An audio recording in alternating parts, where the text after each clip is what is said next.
Kad ovo dodate u vodu, prozori se manje zamagljuju, a najbolje od svega je što se prašina odbija od stakla i ono ostaje sjajno tjednima.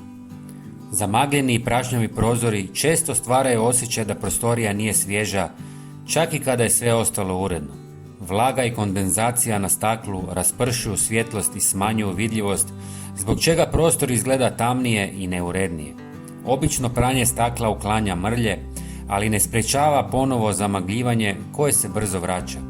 Ako želite da prozori dulje ostanu bistri i manje osjetljivi na vlagu i otiske prstiju, rješenje se krije u jednostavnom sastojku kojeg možete pronaći u ljekarni.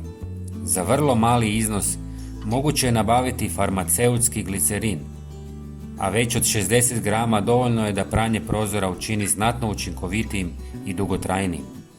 Prije korištenja glicerina važno je temeljito oprati prozore. Za to je najbolje pomiješati vodu i bijeli ocat u jednakim omjerima.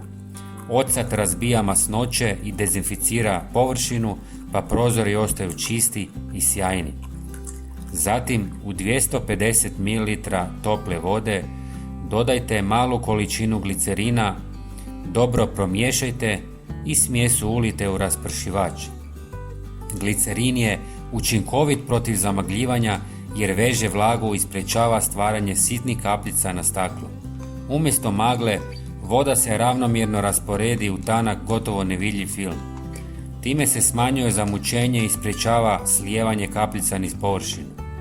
Zato se glicerin često koristi kao jednostavno kućno rješenje za prozore, ogledala i druge staklene površine.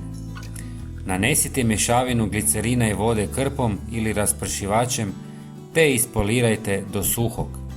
Ako se dobro ispolira, sloj ostaje nevidljiv, ali učinkovit. Zaštita obično traje nekoliko tjedana. Pogledajte i naš sljedeći video na ekranu. Hvala vam i pozdrav!